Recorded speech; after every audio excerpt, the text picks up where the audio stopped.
CRPF. दोस्तों CRPF का पूरा नाम है सेंट्रल रिजर्व पुलिस फोर्स, या हिंदी में उसे कहते हैं केंद्रीय रिजर्व पुलिस बल। दोस्तों सीआरपीएफ देश का सबसे बड़ा सशस्त्र सीमा बल है। तो उसमें कांस्टेबल की भर्ती कैसे होता है, आज की वीडियो में आप लोगों को मैं बताने वाला हूं कि सीआरपीएफ में कांस्टेबल की भर्ती की पूरा चयन प्रक्रिया क्या होता है, शैक्षणिक योग्यता और क्या मांगा जाता है आयु सीमा। तो मैं हूं जगदेव कोमारिया और हमारे इस यूट्यूब चैनल में आप सभी का स्वागत है। अगर आप इस चैनल में नए हैं और इस चैनल को अभी तक सब्सक्राइब नहीं किए हैं तो इस चैनल को ज़रूर सब्सक्राइब कर दीजिएगा और बेल आइकन को ज़रूर दबा दीजिएगा, जिससे आने वाली वीडियो की नोटिफिकेशन आपको सबसे पहले मिले।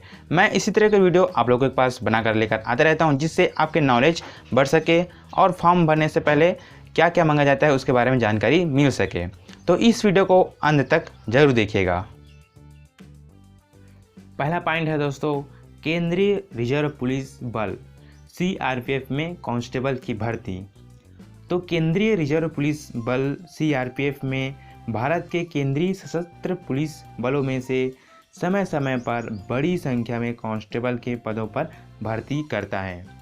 Central reserve police force CRPF में महिलाओं का भी प्रतिनिधित्व है।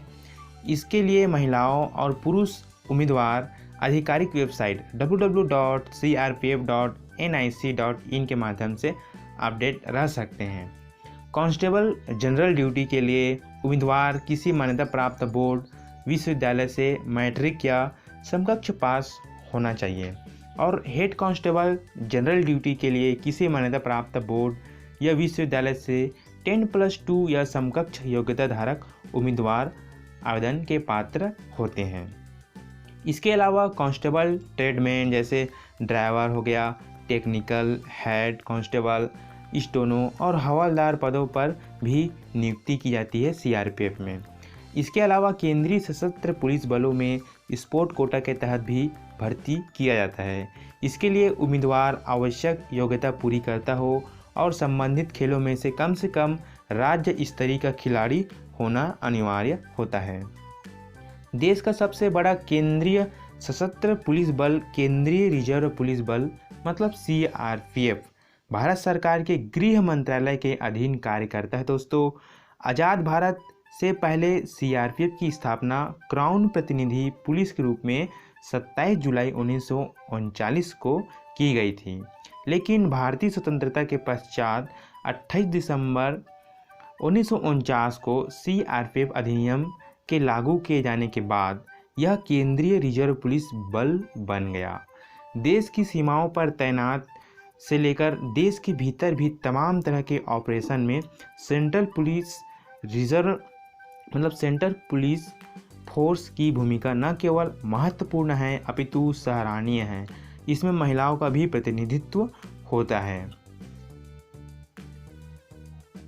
उसके बाद दूसरा पॉइंट आता है सीआरपीएफ में कांस्टेबल के लिए क्या होनी चाहिए शैक्षणिक योग्यता। तो कांस्टेबल जनरल ड्यूटी के लिए उम्मीदवारों को केंद्रीय या राज्य सरकार द्वारा मान्यता प्राप्त बोर्ड से 10वीं पास होना चाहिए। उसके बाद हेड कांस्टेबल जनरल ड्यूटी के लिए केंद्रीय या राज्य सरकार द्वारा मान्यता प्राप्त बोर्ड से कम 12वीं पास होना चाहिए। उसके बाद आता है हेड कांस्टेबल मिनिस्ट्रियल, स्टोनो और हवलदार के पदों के लिए भी यहाँ पर 12वीं पास होना जरूरी है किसी भी केंद्रीय या राज्य सरकार के मान्यता प्राप्त बोर्ड से। उसके बाद तीसरा पॉइंट आता है दोस्तों सीआरपीएफ में कांस्टेबल जीडी के लिए क्या होनी चाहिए आयु सीमा। तो कांस्टेबल जीडी के लिए 18 वर्ष से 27 वर्ष के बीच के उम्मीदवार इस जीडी के लिए कांस्टेबल जीडी के लिए पात्र होते हैं तथा कांस्टेबल ट्रेडमैन के लिए आयु सीमा 18 से 27 वर्ष निर्धारित है, लेकिन एससी और एसटी उम्मीदवारों को 5 वर्ष का छूट यहाँ पर प्रदान किया जाता है। कांस्टेबल ट्रेडमैन के लिए उम्मीदवार केंद्रीय या राज्य सरकार द्वारा मान्यता प्राप्त बोर्ड या विश्वविद्यालय से 12वीं पास होना चाहिए। साथ ही संबंधित विषय में ट्रेड, डिप्लोमा, आईटीआई किया होना चाहिए। उसके बाद चौथा पॉइंट आता है दोस्तों, सीआरपीएफ में कांस्टेबल जीडी के लिए कैसे होता है चयन प्रक्रिया। तो उम्मीदवारों का चयन फिजिकल स्टैंडर्ड या फिजिकली इफ़िशिएंसी टेस्ट पर आधारित होता है। सीआरपीएफ में चयन के लिए उम्मीदवारों को 3 स्टेज प्रक्रिया से गुजरना होता है। प्रथम स्टेज के तहत उम्मीदवार को रैली ग्राउंड पर आवश्यक प्रक्रिया पूरी करनी होती है। उसके बाद सेकंड स्टेज के तहत पीएसटी या पीईटी टेस्ट होता है और दौड़ आदि भी करनी होती है। स्टेज 3 में उम्मीदवारों को उपरोक्त दोनों स्टेज क्वालिफाई करने के बाद लिखित परीक्षा देनी होती है। सीआरपीएफ में कांस्टेबल ट्रेडमैन के लिए जो कैंडिडेट अप्लाई किए होते हैं उन्हें भी फिजिकल टेस्ट देना होता है। उसके बाद लिखित परीक्षा पास करने के बाद उम्मीदवार को ट्रेड टेस्ट से गुजरना होता है।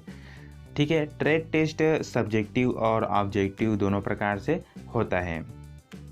उसके बाद सफल उम्मीदवार को मेडिकल टेस्ट देना होता है। इसके बाद उम्मीदवार को नियुक्ति की जाती है। उसके बाद सीआरपीएफ में जीडी कांस्टेबल बनने के लिए क्या होनी चाहिए शारीरिक मानक। तो पुरुष के लिए ऊंचाई यहाँ पर मांगा जाता है 153 सेंटीमीटर और महिला के लिए ऊंचाई मांगा जाता है 140 सेंटीमीटर। और उसी तरह पुरुष के लिए छाती चेस्ट 74.5 सेंटीमीटर यहाँ पर मांगा जाता है। उसके बाद रनिंग टेस्ट होता है जिसमें पुरुषों के लिए जीडी कांस्टेबल के लिए 5 किलोमीटर की दौड़ 24 मिनट में पूरी करनी होता है। उसी प्रकार ट्रेडमैन कांस्टेबल के लिए 1.6 किलोमीटर दौड़ 10 मिनट में पूरी करना होता है। उसके बाद महिलाओं के लिए रनिंग टेस्ट होता है जो कि जीडी कांस्टेबल के लिए होता है 1.6 किलोमीटर की दौड़ 8 मिनट 30 सेकंड में पूरा करना होता है। उसी तरह महिलाओं के लिए ट्रेडमैन कांस्टेबल के लिए 1.6 किलोमीटर की दौड़ 12 मिनट में पूरा करना होता है। इसी तरह जीडी कांस्टेबल के लिए अलग मानदंड होता है और ट्रेडमैन के लिए भी अलग मानदंड होता है। उसके बाद नेक्स्ट पॉइंट आता है सीआरपीएफ में जीडी कांस्टेबल बनने के लिए स्पोर्ट कोटा के तहत भर्ती। तो खेल योग्यता, स्पोर्ट पर्सन जिन्होंने नेशनल गेम्स, नेशनल चैम्पियनशिप दोनों जूनियर एवं senior, all India inter university में व्यक्तिगत आयोजन में कोई पदक जीता हो या युवा मामलों और खेल मंत्रालय संबंधित संघ एसोसिएशन के तहत आयोजित राष्ट्रीय प्रतिष्ठा की मान्यता प्राप्त प्रतियोगिता खेली हो। महिला पुरुष उम्मीदवार आवश्यकता के अनुरूप हॉकी, फुटबॉल, रोइंग, कबड्डी, तीरंदाजी, एथलेटिक्स आदि खेल के खिलाड़ी हो सकते हैं। स्पोर्ट पर्सन के लिए आयु सीमा में छूट अनारक्षित के लिए 5 वर्ष, अन्य पिछड़ा वर्ग के लिए 8 वर्ष, अनुसूचित जाति, अनुसूचित जनजाति के उम्मीदवारों के लिए 10 वर्ष यहाँ पर आरक्षण दिया जाता है। आशा करता हूँ दोस्तों यह वीडियो आपको अच्छा लगा होगा। यह वीडियो कैसा लगा हमें कमेंट कर ज़रूर बताइए और यह वीडियो आपको बहुत अच्छा लगा है तो इसे लाइक ज़रूर कर दीजिएगा और इस वीडियो को शेयर करना ना भूलिए। अपने दोस्तों के बीच व्हाट्सएप में शेयर कीजिए, फेसबुक में शेयर कीजिए और मैं इस तरह का वीडियो आप लोगों के पास बनाकर लेकर आता रहूँगा। अगर आपको किसी विषय के बारे में डिटेल से जानकारी चाहिए तो मुझे कमेंट करके ज़रूर बताइए। तो मिलते हैं नेक्स्ट वीडियो पे। जय हिंद, जय भारत, जय छत्तीसगढ़।